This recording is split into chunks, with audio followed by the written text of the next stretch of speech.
Hello అందరికీ నమస్కారం. Welcome to Maitri talks. నేను మీ మైత్రిని. ఈరోజు ఒక ట్రెడిషనల్ రెసిపీతో మీ ముందుకు వచ్చాను. అదేనండి, అందరికీ ఎంతో ఇష్టమైన స్వీట్ మైసూర్ పాక్. మైసూర్ పాక్ రెండు రకాలుగా చేయొచ్చు. ఒకటి గుల్ల మైసూర్ పాక్ అయితే మరొకటి సాఫ్ట్ మైసూర్ పాక్. ఈరోజు సాఫ్ట్ మైసూర్ పాక్ ఎలా తయారు చేయాలో చూపిస్తాను. దీంట్లో ఆర్టిఫిషియల్ కలర్స్ ఇంకా మైదా యాడ్ చేయకుండా చూపిస్తాను రండి. ముందుగా ఒక మందపాటి ప్యాన్లో జల్లించిన శనగపిండిని తీసుకుని డ్రై రోస్ట్ చేసుకోవాలి. నేను 1 కప్ శనగపిండిని తీసుకున్నాను. ఏ కప్తో అయితే శనగపిండిని తీసుకుంటామో అదే కప్తో మిగతా ఇంగ్రీడియంట్స్ తీసుకోవాలి. శనగపిండిని ఇలా జల్లించుకుని తీసుకోవడం వలన ఏవైనా ఇంప్యూరిటీస్ ఉంటే పోతాయి. అట్ ద సేమ్ టైం పాకంలో వేసినప్పుడు ఉండలు కట్టకుండా ఉంటుంది. ఇప్పుడు అదే కప్తో 2 కప్స్ నెయ్యిని తీసుకోవాలి. నెయ్యిని కరిగించుకోవడం ఇంపార్టెంట్. ఒకవేళ కంప్లీట్గా నెయ్యి వద్దనుకుంటే 1 కప్ నెయ్యి తీసుకుని ఇంకో కప్ ఏదైనా రిఫైన్డ్ ఆయిల్ వాడుకోవచ్చు.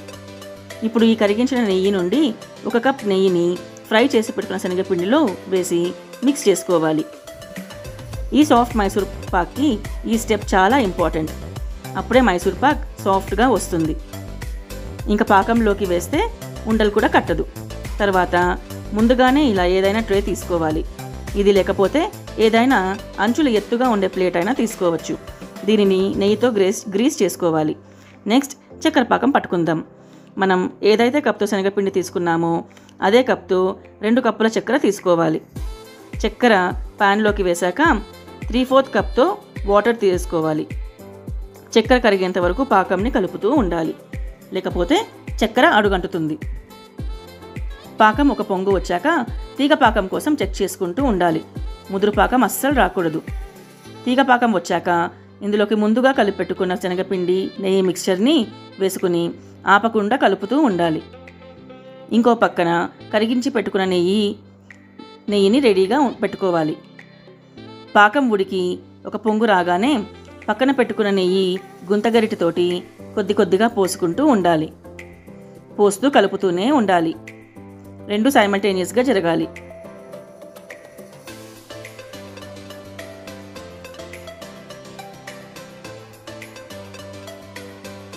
చూడండి, ఇలా బబుల్స్ రాగానే నెయ్యి పోస్తూ కలపాలి.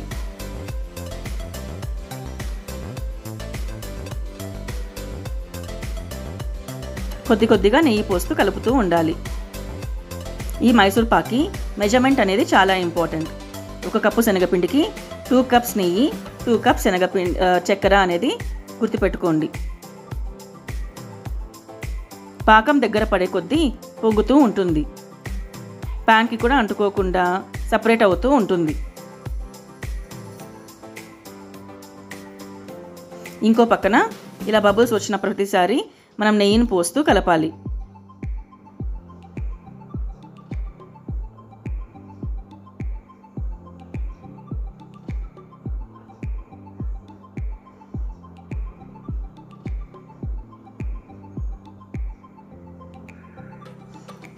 పాకం చివరకు ఇలా కలర్ మారి బాగా పొంగు వస్తే మిగిలిన నెయ్యినంతా ఒకేసారి పొయ్యాలి.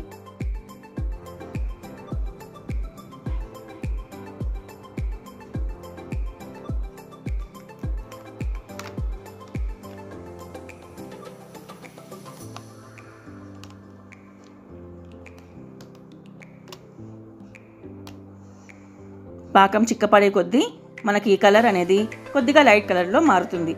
మీకు కలర్ కావాలనుకుంటే ఇక్కడ కొద్దిగా ఎల్లో ఫుడ్ కలర్ యాడ్ చేసుకోవచ్చు. బట్ నేను ఏ ఫుడ్ కలర్ యాడ్ చేయడం లేదు. పాకం ఈ స్టేజ్కి వచ్చినాక వెంటనే స్టవ్ నుంచి దించేసి ఈ గ్రీస్ చేసి పెట్టుకున్న ట్రేలోకి ముందుగా వేసేసుకోవాలి. కొద్దిగా లెవెల్ సెట్ చేసుకుందుకు 1-2 సార్లు ట్రేని ట్యాప్ చేయండి. ఇప్పుడు ఇది సెట్ అవ్వడానికి ఒక ½ అన్ అవర్ టైం పడుతుంది. చల్లారాక మనకు కావాల్సిన షేప్ అండ్ సైజెస్లో పీసెస్గా కట్ చేసుకోవాలి. నేను ఇలా స్క్వేర్స్గా కట్ చేసుకున్నాను.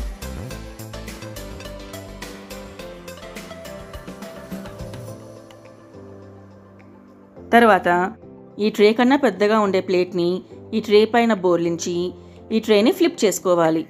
ఆల్రెడీ ట్రేని గ్రీస్ చేయడం వలన పీసెస్ అన్నీ ఈజీగానే వస్తాయి. ఒకవేళ రాలేదంటే ఇలా పైన కొద్దిగా కొడితే వెంటనే పీసెస్ అన్నీ విడిపోతాయి.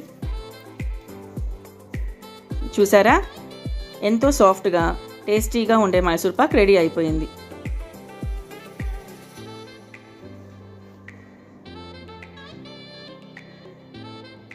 చాలా కలర్ఫుల్గా కూడా వచ్చింది కదూ. ఈ వీడియో నచ్చితే please like, share and subscribe to Mythri talks. Try చేసి ఎలా కుదిరిందో నాకు కామెంట్స్లో తెలపండి. బెల్ ఐకాన్ యాక్టివేట్ చేస్తే నేను చేసే ఫర్దర్ వీడియోస్ నోటిఫికేషన్స్ అన్నీ వస్తాయి. Thank you for watching.